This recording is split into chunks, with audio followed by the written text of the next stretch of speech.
Supreme court ఒక తీర్పు ఇచ్చింది. క్రిస్టియానిటీ మతంలో ఉన్న ఎస్సీలకి ఎస్సీ రిజర్వేషన్లు కావచ్చు, లేకపోతే అట్రాసిటీ కావచ్చు వర్తించమని చెప్పి ఒక తీర్పు ఇచ్చారు, ఒక క్రిస్టియన్ సంబంధించింది. దాన్ని ఎట్లా చూస్తారా? నిజంగా ఏకీభవిస్తారా?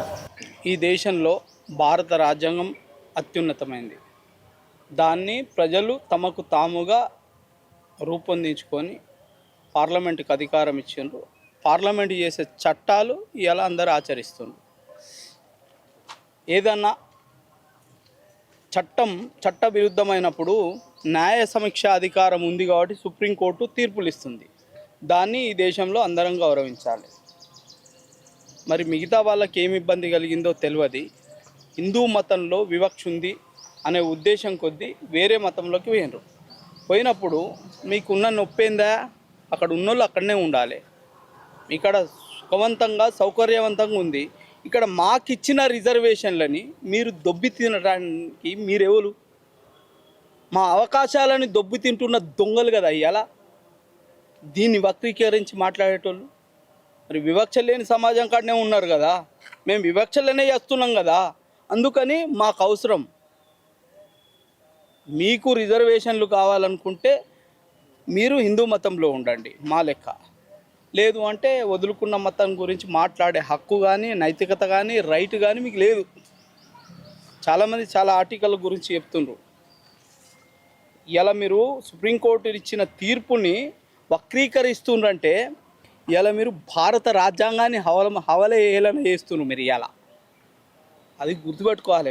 ముందు ఏదో అంటారు చూడు, భర్త చేస్తే బాధ్యతలు తెలుస్తాయట, భార్య చేస్తే సంసారం తెలుస్తుందట.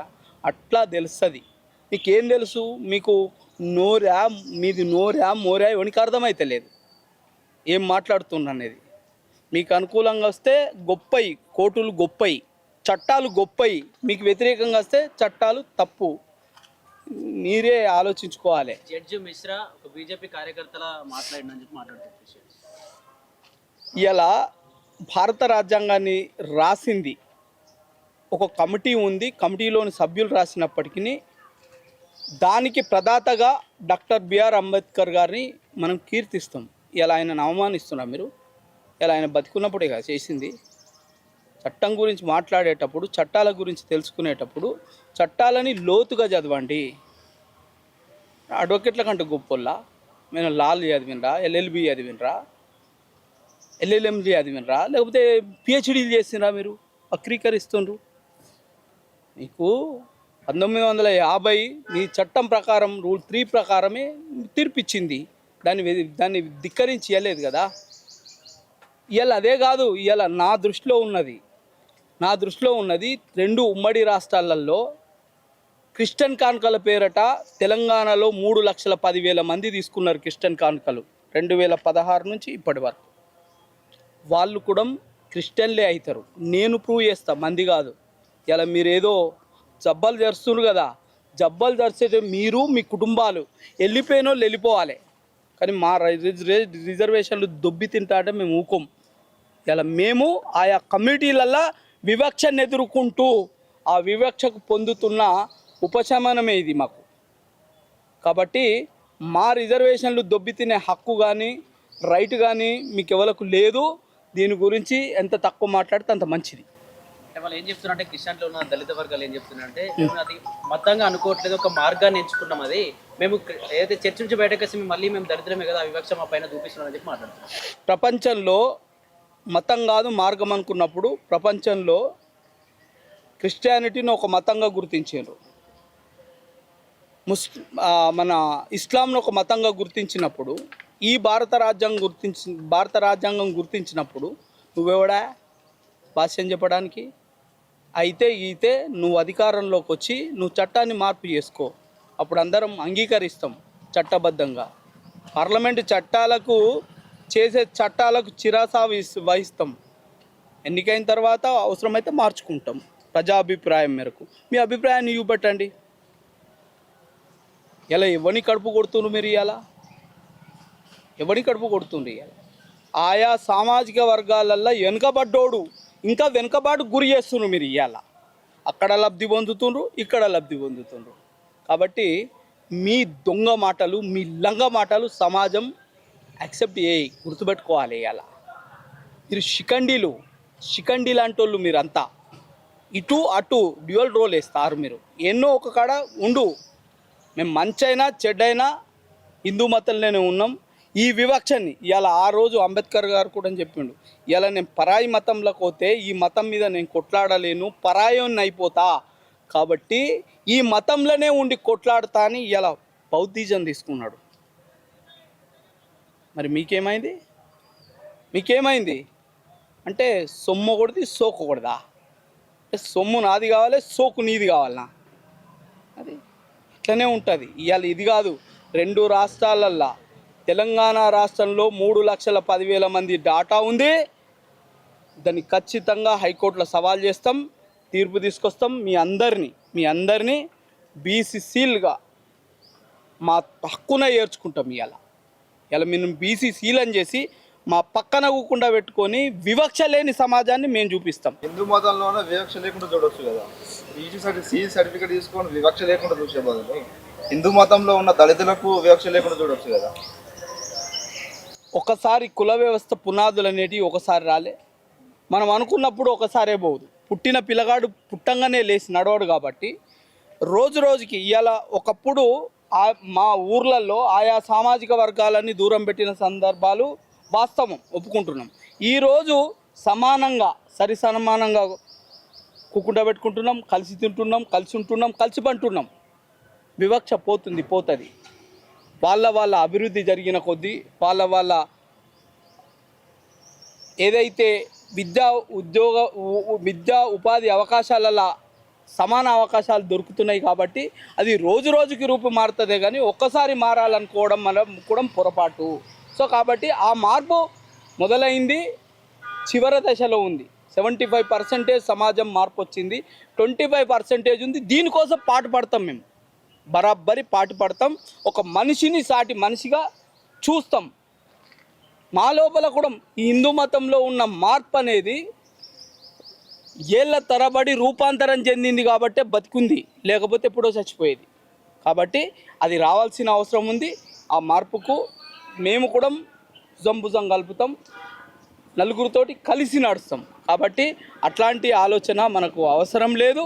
సో కాబట్టి ఈ సమాజంలో వివక్షకు గురైన వాళ్ళకే రిజర్వేషన్లు, కాబట్టి హిందూ మతానికే రిజర్వేషన్ల ప్రతిపాదన కల్పన ఆనాటి రాజ్యాంగవేత్తలు చేసింది. కాబట్టి బరాబరి హిందూ మతంలో ఉన్న వాళ్ళకు దక్కాలి. హిందూ మతాన్ని వదిలిపెట్టిన ఏవైతే వాళ్ళు ఉన్నారో వాళ్ళందరూ మీ మతాలను ఆచరించండి, బీసీసీలో ఉన్న రిజర్వేషన్లు అనుభవించండి. కావాలంటే మా సంఖ్య పెరిగింది, కొంత పెంచండి అని అడుగుర్రి, మీరు బీసీసీలో పెంచండి అని అడుగుర్రి. కాబట్టి ఈ రకమైన సూచన ప్రభుత్వాలకు చేస్తే సరిపోతుంది. కానీ మీరు భారత రాజ్యాంగాన్ని అవమానించడం, సుప్రీంకోర్టును అవమానించడం, న్యాయ వ్యవస్థని అవమానించడం, మన పార్లమెంటరీ వ్యవస్థని అవమానించడం అనేది తప్పుడు విధానం, తప్పుడు పద్ధతి.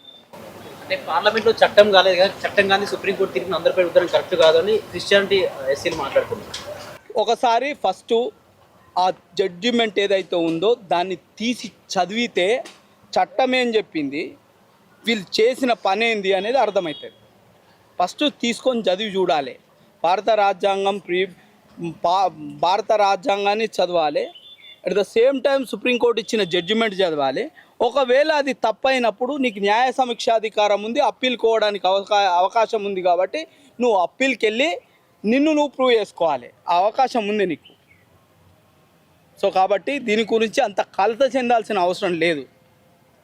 కాబట్టి మీ మతాలని మీరు ఆచరించండి. ఈ దేశం లౌకిక దేశం అనేది చెప్తుంది. కాబట్టి ఈ లౌకిక దేశంలో అందరూ ఉండడానికి అవకాశం ఉంది, అందరికీ సమాన అవకాశాలు ఉన్నాయి. కాబట్టి కలత చెందాల్సిన అవసరం లేదు. ఈ తీర్పు అనేది ఓసీలలో మతం మారిన వాళ్ళకి, బీసీలలో మతం మారిన వాళ్ళకి, ఎస్సీలలో మతం మారిన వాళ్ళకి, ఎస్టీలలో మతం మారిన వాళ్ళందరికీ అప్లై అవుతుంది. ఒక్క ఎస్సీలకే అనేది ఆ జడ్జిమెంట్లో సారాంశం. ఒక అట్రాసిటీ కేసు మీద పోయిన అంశం కాబట్టి అలా ఆ దళిత క్రిస్టియన్కి సంబంధించిన ఇష్యూ కనిపిస్తుంది. కాబట్టి ఓన్లీ ఇది ఎస్సీలకు సంబంధించిన విషయం అని చెప్పుకుంటుర్రు. అది తప్పు, పొరపాటు. సో మొన్న గరికపాటి మాట్లాడిన వ్యాఖ్యలు ఎట్లా వస్తూ ఉన్నారు అంటే మధ్యాహ్న భోజనం విషయంలో కావచ్చు, వాళ్ళకి పెట్టే గుడ్ల విషయంలో కూడా కొంచెం డిఫరెంట్గా మాట్లాడడం జరిగింది. దాన్ని ఎట్లా స్పందిస్తారు? వ్యంగ్యంగా వక్రీకరించి మాట్లాడడం తప్పే, దాన్ని ఎమలో సమర్థిస్తలేం. నేను అడుగుతున్నా, ఇవాళ పిల్లల్ని అన్నదేవుడు, పిల్లల బాధ్యత ఉంది. అన్ని ప్రభుత్వాలే చేస్తుంటే ఇక మనం ఎందుకు సంకనాకనిక? 2014 తర్వాత తెలంగాణ ప్రభుత్వం వచ్చిన తర్వాత అన్నీ నేనే ఇస్తా, ఓన్లీ పిల్లలు కానీ నాకు ఇవ్వు, ఒక ఫ్యాక్టరీ పెట్టమని చెప్తుండ్రు. ఇదా నువ్వు నేర్పే సంస్కారం? పిల్లల బాధ్యత తండ్రిది, ప్రభుత్వాన్ని బాధ్యత విద్యా వైద్యం ఇవ్వాల్సింది. ఇలా విద్యా వైద్యం ఇవ్వకుండా ఇలా నువ్వు అన్ని బాధ్యతలు మీదేసుకొని రోజుకో సంఘటన జరుగుతుంది. ఇలా ఎంతమంది పిల్లలు చచ్చిపోయారు, ఇలా ఏ రకమైన స్టూడెంట్స్ తయారవుతుండ్రో ఒక్కసారన్నా మీరు దాని మీద సమీక్ష చేసిండ్రా? చేయలేదు కదా.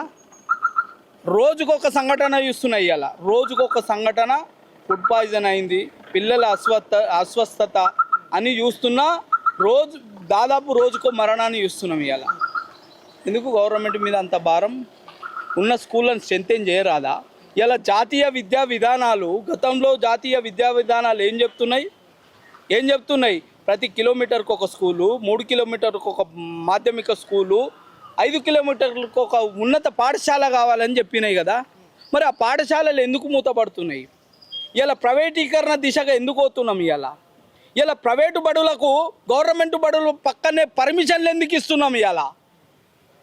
ఎందుకు ఇస్తున్నామంటే నక్క నారాయణకన్నా నామం పెట్టినట్టు ఈ రాజకీయ నాయకులు ఎవడైతే ఉన్నాడో వీళ్ళ దేహం మారుతుందే తప్ప చొక్కా మారది, వైట్ కాలర్ మారది. కాబట్టి వీళ్ళ బుద్ధి గుణం అన్నీ ఒక రకంగా ఉన్నాయి. కాబట్టి ప్రాథమిక స్థాయిలో ఉన్న స్కూళ్ళను అన్నీ మూసేయడానికి వీళ్ళు నడుతుండ్రు. ఈ దేశంలో, ఈ రాష్ట్రంలో ఏమి ఇచ్చినా ఇవ్వకున్నా విద్యని ఇవ్వకపోతే వాడు అల్టిమేట్గా దిగజారిపోతాడు.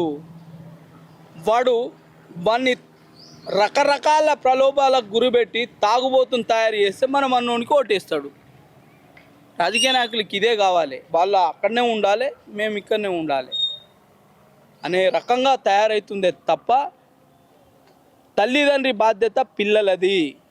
వాళ్ళ పెళ్ళి చేసే వరకు, పెళ్ళి ఈడు వచ్చే వరకు బాధ్యత తల్లిదండ్రులది. విద్యను అందించే బాధ్యత మాత్రం ప్రభుత్వానిది. కాబట్టి ఆయన ఏది విద్య విషయంలో మాట్లాడిన విషయంలో తప్పు లేదు, కానీ వ్యంగ్యంగా ఏదో కూటికి లేనోళ్ళు, తిండికి లేనోళ్ళు అనే మాటలు మాట్లాడడం అనేది తప్పు. అంటే తెలంగాణ అసెంబ్లీ సమావేశాలు నడుస్తామని బడ్జెట్ ప్రవేశపెట్టిన ఎట్లా చూస్తా ఉన్నారు? దానికి సంబంధించి ఏం చెప్తారు? అంకెల గారడి కనిపిస్తుంది. అలా వాస్తవికత బడ్జెట్ ఎంత, మనం ఖర్చు చేస్తున్నది ఎంత, ఇలా ప్రజలకు అందుతున్నది ఎంత అనేది లెక్కపత్రంతో బడ్జెట్ పెట్టే నాటికి శ్వేతపత్రం విడుదల చేయాలి. ఎందుకంటే గతంలో సెంటినరీ సెలబ్రేషన్ కోసము 100 కోట్ల రూపాయలు ఇచ్చిండ్రు ఉస్మానియా యూనివర్సిటీకి. మరి ఇచ్చింది ఎంత? 50 లక్షలు, 60 లక్షలు. ఏమైందిరా అంటే వీళ్ళు ఖర్చు చేసుకోలే, బడ్జెట్ వెనకకు పోయింది.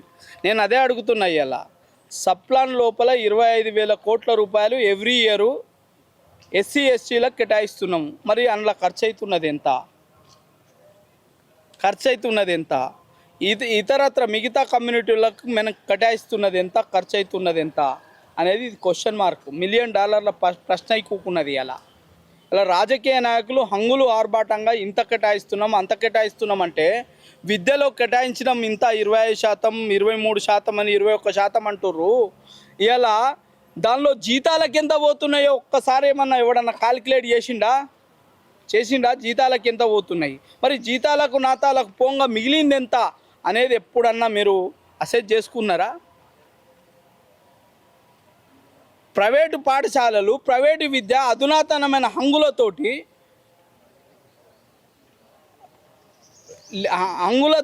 వాళ్ళు కొట్టుమిట్టాడుతున్న స్టాఫ్ తోటి నడిపిస్తుంటే అన్ని రకాల టెస్టులు పెట్టి ఇవ్వాలా, నిష్ణాతులైన టీచర్లను పెడితే మరి మన పాఠశాలకి ఎందుకు వస్తలేరు? మనది ప్రభుత్వానికి తప్ప, పరిపాలకులకు తప్ప, మరి అక్కడ పనిచేస్తున్న టీచర్లకు తప్ప, లేదా పడికి వంపని తల్లిదండ్రుల తప్ప ఎవడు చెప్పాలి ఇది? కాబట్టి వ్యవస్థలో ఇంకోటి బీసీ నాయకులారా, మీరు బీసీ నాయకులని చెప్పుకునే కంటే చచ్చిపోండి. మీరు బతికుండే కంటే చచ్చిపోయింది మేలు. ఎందుకంటే 3,000 కోట్లు ముష్టి 3,000 కోట్లు ఇస్తావు. ఎందుకు కడుతుండ్రా బీసీ నాయకులు ట్యాక్సులు? కట్టకుర్రి ప్రభుత్వానికి ట్యాక్సులు. ఏం బిగుతుందో చూద్దాం. ప్రభుత్వం ఏం బిగుతుంది? ఇలా నీవు కట్టే ఇలా అంటున్నారు కదా. ఇలా ఒక నాయకుని చూసిన పార్లమెంట్లో పంగనామాలు పెట్టి మాట్లాడుతుండు. పార్లమెంట్లో నేను కట్టేది ఎంత, నాకు ఇచ్చేది ఎంత అని అడిగినాం. మరి బీసీ సామాజిక వర్గం 56% ఉన్నది. వాళ్ళు కట్టేది ఎంత, వాళ్ళకి ఇచ్చేది ఎంత చెప్పాలి కదా నువ్వు. సోయుందా? తాగి మాట్లాడుతుండ్రా, తడిపి మాట్లాడుతుండ్రా? ఏమన్నా అర్థమవుతుందా? ఇలా ప్రభుత్వానికి అర్థం కావాలి. ఇది మీరు పెట్టే అంకల గారడి మస్తు చూస్తున్నాం. ఇలా మీరు రిక్వెస్ట్ చేస్తుండ్రు, రిక్వెస్ట్ చేయండి. రకరకాల వెనుకబాటు గురైన కులాలని అభివృద్ధి చేయండి, కాదంటలే మేము. కానీ మీరు చెప్పే మాటల గారడికి మాత్రం నమ్మటానికైతే లేరు. బీసీ నాయకులు కూడా మీరంతా ఒళ్ళు దగ్గర పెట్టుకొని ఉండ్రు. ఇలా మీరు చేసే రాజకీయాలన్నీ మీ రాజకీయ ప్రయోజనాల కోసమే తప్ప మీకోసం కాదు. ఇలా ప్రజల కోసం అయితే కాదు. అది గుర్తుపెట్టుకోవాలి. 42% రిజర్వేషన్లని మేనిఫెస్టోలో పెట్టడమే తప్పని ఎలక్షన్ల కంటే ముందు మొత్తుకున్నా. మోసపోయినరు కదా. ప్రభుత్వం మోసం చేసింది, మీరు మోసపోయినరు. దానికి మీరు జబ్బలు కొడుతుండ్రు. ఎవరైతే బీసీ నాయకులు ఉండరో సంకలు కొడుతున్నారు మీరు. తప్పితే మీ మీ మీ మీ మీ మీ మీ రాజకీయ భవిష్యత్తు కోసమే మీరు ఈ రాజకీయం చేస్తుండ్రు తప్ప, బీసీలను ఎత్తుకొని బీసీలని ముద్దాడుతుండ్రు తప్ప మీరు బీసీల కొరగబెట్టింది ఏమీ లేదు. మీరు వృధా ప్రయాస. మీరు అందుకే అనుకుంటున్నారు లిటరల్గా బీసీలకు నాయకత్వం చేసే కంటే చచ్చిపోను మీరు. బాగుంటుంది.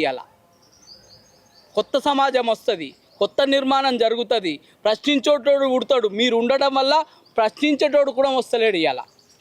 మిమ్మల్ని చూసి సిగ్గు అవుతుంది. కాబట్టి గత బడ్జెట్ ఎట్లుందో ఈ బడ్జెట్ కూడా అట్లనే ఉంది. కొత్త పుంతలు, కొత్త వింతలు ఏం లేవు ఇలా.